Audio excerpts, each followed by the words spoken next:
The envelope hit my mailbox on a rainy Tuesday, thick and gold-embossed, smug as a grin. My laugh came out bitter and small, the first real sound I had made in days. 3 years had scraped me raw. He knew that. David sent it to parade me, the poor ex, like a warning label. He wanted me to stand in the back, damp hair, cheap dress, hollow smile. He wanted the pity. He wanted the story. I stared at the curl of his name and felt the old heat rise. I remembered the rooms he filled with his voice, the way he liked an audience. He thought I would fold. He forgot I learned to stand, so I called the driver. I chose the dress that fit like a promise. I sent one text. He replied with a time and a grin I could hear. The night of the wedding, the limo rolled up to the Grand Haven Hotel, lights spilling like wet coins. Cameras flashed at the doors. I stepped out first, steady and bright. Then I offered my hand. He took it, warm and calm. Ethan Caldwell, the one name David never said without a twitch. His rival, my partner, the room would choke on it. I walked inside with Ethan on my arm and a quiet plan in my pocket. Not a scene, a reckoning. Not a speech, a signature. By morning, David would learn what he never believed. The secret he missed was simple, and it would leave him bankrupt by morning, climbing back from nothing, books, blisters, and a plan. I had nothing but a stack of used textbooks, a coffee-stained notebook, and quiet rage that kept me awake. Night after night, I walked from the restaurant to a flickering classroom and back to my studio, my feet raw, my mind on fire. Seattle slept while I memorized clauses and timelines. 90 hours of state-required coursework, case studies about deeds and disclosures, rent control rules, and the kind of tiny print David never read. I was not chasing a title. I was building a spine. Every lesson fit into a bigger picture. Contracts were the bones, timing was the blood, paper moved property, words moved the world. I learned to spot the traps he used to set in the dark. Night classes and the first small win. The breakthrough did not look like a miracle. It looked like a stapled packet and a tired woman with a folder full of bad luck. She came into the small agency where I interned for free, eyes puffy, voice flat. Her landlord had sold the building. She had a 30-day notice that felt like a countdown. She had 2 kids and no cushion. She said, "I am out." I said, "Let me see the papers." I read slowly, the way I had trained myself to read. Not for drama, for math, for dates, for angles. Then I saw it. The notice date missed a requirement buried in the addendum. The seller had agreed to a 60-day occupancy clause for existing tenants, triggered by the closing date, not the notice date. It was a clean line, quiet and lethal, sitting there like a key under the mat. I highlighted it and walked it to my broker.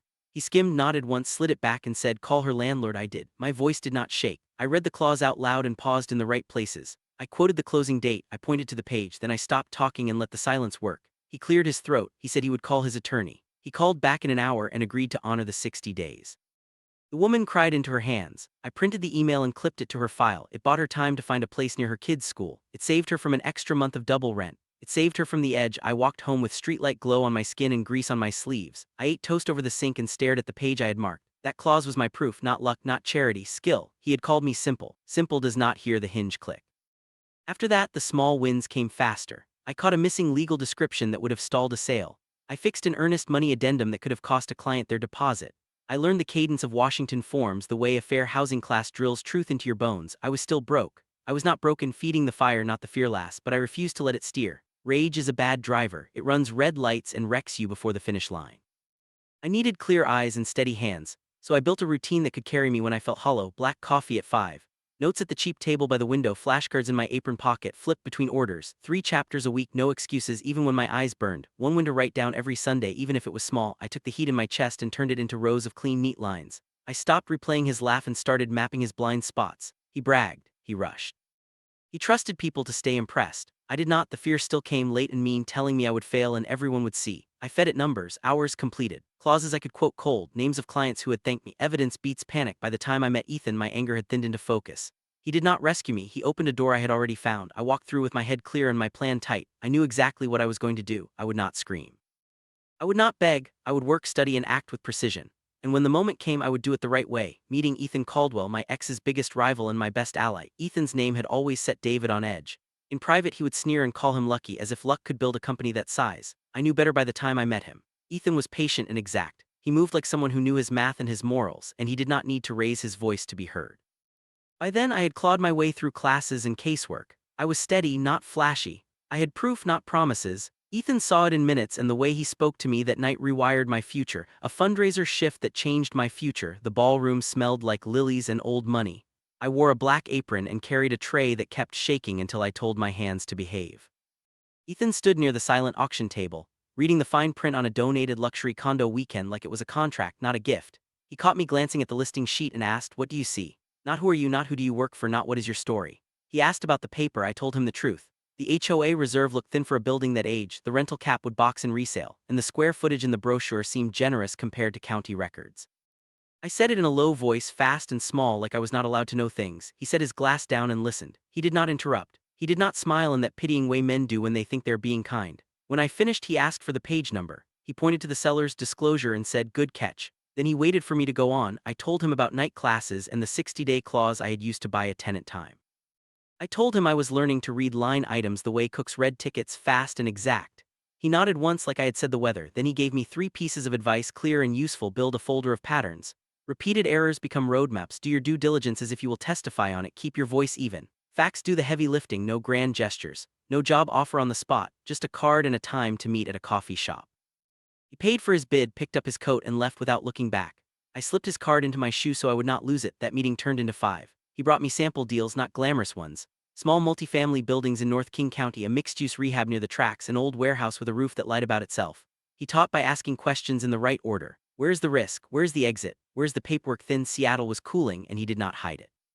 Inventory was climbing, buyers were picky, and lazy pricing had started to stink. He said that was good news for people who work clean. He kept his promises. That was the first thing I learned about him. From mentee to partner in business and life. I started at Caldwell Enterprises as a contractor who read docs and flagged risk. It was not glamorous work. It was grids, dates, and footnotes. It was walking through basements and listening to pipes, taking photos of hairline cracks and labeling them until the folder had enough truth to stand on its own. Ethan had a review rhythm that never changed. First pass for deal shape, not details. What is it? Why now? Who benefits? Second pass for paper. Title, encumbrances, recorded easements, HOA reserves, rent rolls, insurance. Third pass for people. Seller patterns, broker style, lender terms, contractor history. He taught me to document everything. If it was not written, it did not exist. If it was vague, it was a risk. I built binders that could survive a fire. I made checklists that could walk a junior analyst through a building blind. I learned to love the quiet power of a clean file. We kept a living log of patterns we saw repeat, inflated square footage in brochures that did not match county records, rent rolls padded with month-to-month tenants who were already packing. Inspection reports that skipped roof decking and only showed shingles. LLCs with fresh filings and no history used to hide sour assets. The log made us faster. It also made us calm. When something smelled off, we could point to a page, not a hunch. That is how trust gets built in rooms where the clock is loud and the money is louder. Work bled into life in small, quiet ways. Ethan started bringing me into meetings, then into negotiations. He asked for my reads in front of people who expected me to pour water, not shape deals. He introduced me as his partner before the paperwork caught up, then he made the paperwork catch up. We worked long hours but did not make a show of it. The wins came because the groundwork was boring and solid. I learned his pace and he learned mine. He liked big whiteboards and small pens. I liked spreadsheets labeled like recipes. He trusted me with things that could set money on fire if I missed a line, and I did not miss. When I made a call, he backed it in the room. When he made a call, I tested it against our log until I could defend it. All the while, David kept showing up in the trade papers with glossy renders and fast closes. He bragged about speed. He cut corners and called it vision. His comps were stretched, his timelines were thin, and his disclosures read like they had been polished more than checked. In a hot market, that kind of swagger can skate. In a cooler one with buyers reading closely and lenders asking for receipts, the floor gets slick. The patterns we tracked at Caldwell started matching the footprints of David's latest projects. Same inflated numbers, same fresh ink LLC, same quiet gaps in the warranties on mechanicals. The shortcuts he loved were not clever anymore, they were evidence, and evidence handled right does not raise its voice, it closes in. The invitation becomes my trigger. 6 months to set his fall. I did not need a scene, I needed a timeline. 6 months clean and quiet with each piece set where it could not be ignored. I let the invitation be my clock. Every pretty flourish on that card felt like a dare, so I took it as a deadline. I worked with paper, not whispers. Paper outlasts charm, paper moves money. And when the last page was ready, I chose the date he chose for me, building the case without crossing a line.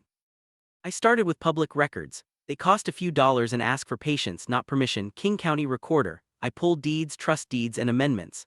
I checked legal descriptions and matched them with plat maps to confirm he was pledging the right assets to the right loans. Secretary of State. I traced LLCs, managers, and UCC filings.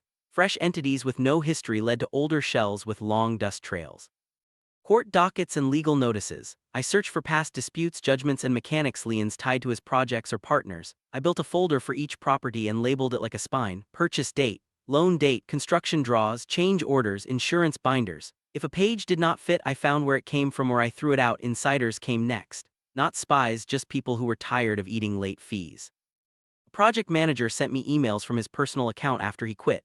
He stripped out gossip and left me dates, invoices, and directives. I checked the headers, saved the originals, and sanitized names where needed. 2 sub-shared statements showing 60 and 90 days past due. They were not out for blood. They wanted to get paid or file their liens on time. Late payments leave footprints. They trip lender covenants, especially on construction debt. One missed interest payment invites a warning. Repeated delays press lenders to call loans or tighten the draw. When cash chokes, projects slow, and people file, I help the subs line up their rights. In Washington, mechanics' liens have teeth if you follow rules. You file within 90 days of the last labor or materials, then you send a copy to the owner within 14 days. If you want to enforce it, you have 8 months to sue. Some trades send a notice of intent or a notice of right to lien within 60 days when they do not have a direct contract. That is not drama, that is process. I did not ghostwrite anything. I showed them the calendar and the statute, then stepped back. Their attorneys handled the language. My role was order and timing. Meanwhile, I tracked loan behavior. Construction lenders love clean reports. When aging payables stack up, the bank starts asking about cost to complete reserves and whether the project still hits the pro forma. I logged each vendor who crossed 60 days. I circled the week when 3 did at once. That is the week a bank credit team stops smiling finally.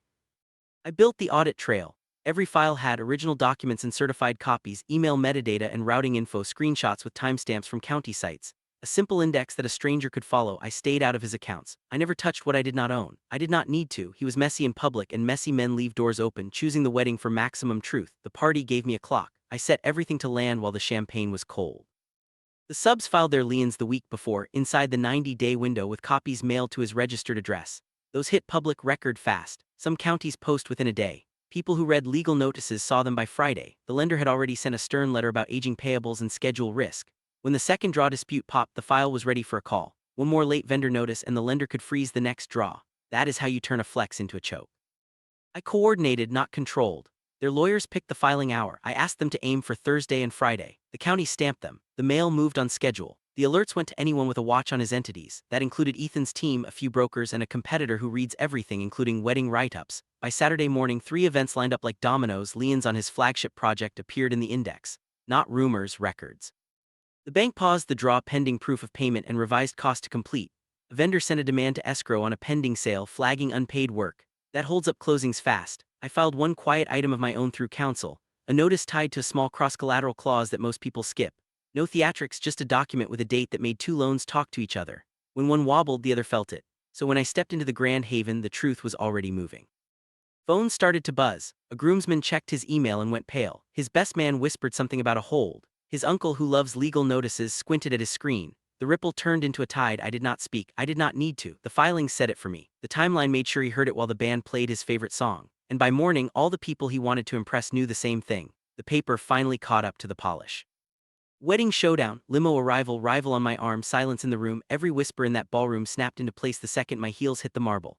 I felt the hush sharp as ice as I crossed the threshold with Ethan beside me. Heads tilted, forks hung in midair. The band missed a beat. I remembered the last time I stood in this hotel on our anniversary. The waiter had asked about champagne. David smiled at me, then told him to only bring the cheap stuff. He thought I did not hear.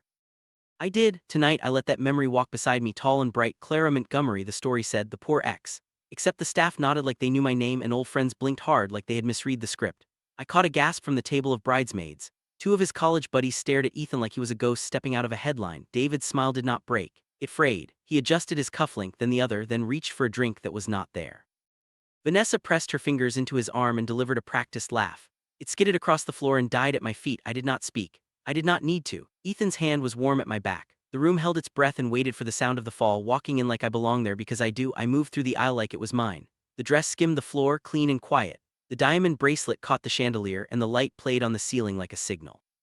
Someone whispered that line from years ago, only bring the cheap stuff, and the table tensed. The payoff tasted sweet. The servers, the same crew from our anniversary, straightened when they saw me. One gave the smallest nod. I nodded back. An old friend stood, then sat, then stood again, eyes wide, mouth open. He remembered me from the start, the woman who kept the books while David played Rainmaker. He saw Ethan on my arm and put it together. David's charm cracked at the edges. His shoulders lifted. He tried a grin that did not land. The best man murmured in his ear and showed him a phone. David's knuckles went white around the glass he finally found. Vanilla cologne, cold sweat, a ring that made too much noise on the rim. The room was not with him anymore. It was watching me. The secret revealed. Why he will be broke by morning. The buzz started at the back bar. Notifications stacked. Lenders were calling loans. Construction draws froze after covenant breaches, flagged by past due payables and a blown cost to complete. Lines of credit locked. Partners opened the data room, saw the real numbers and pulled out on the spot. Whistleblower reports hid inboxes complete with dates, invoices and directives that skipped compliance. Vendors filed liens that morning. Escrows froze 2 deals before cake was cut. His shortcuts had tripped every alarm at once. Fast closes, thin disclosures, late payments, and fresh ink LLCs. Doors slammed shut because process finally mattered. David read the emails in real time. His face drained, then flushed, then emptied again. He tapped the screen harder as if force could change math. He looked for air that was not there. The smile he wore to sell himself slid off and did not come back. Vanessa's meltdown was hot and loud. She hissed about prenups and image and how dare you do this today. She asked who Ethan was to me. She kept asking and stopped listening. Her mother tried to guide her away. She jerked free and pointed at me like I had thrown the first match. I did not flinch. Facts had done the work. I set my hand on Ethan's arm. We turned. We walked out steady, calm, and clean while the room finally understood why I had arrived like I belonged. Because I did. And by morning David's empire would read the truth in black and white. Power did not come from a scene. It came from quiet work, a clear head, and proof that did not blink under bright lights. The win happened because rage took a back seat, patience set the pace, and paper told the truth when voices tried to spin it. That is the difference between a moment of payback and a life rebuilt. Self-respect is the long game. It is black coffee at dawn, the clause no one else reads, the call you make only when the facts line up. He tried to write my ending with a gold invitation. I answered with records, timing, and a steady walk through those doors. What broke him was not noise. It was accountability he could not dodge. I am looking forward, not back. The next chapter is quieter, stronger, and mine to write, one honest deal at a time. If you have a comeback in your bones, tell it. Post the step you took when no one clapped. The night you chose restraint over rage, the line you drew that held. Your story might be the blueprint someone else needs. Thank you for reading. Share your own turning point below and let's keep each other moving toward better ground.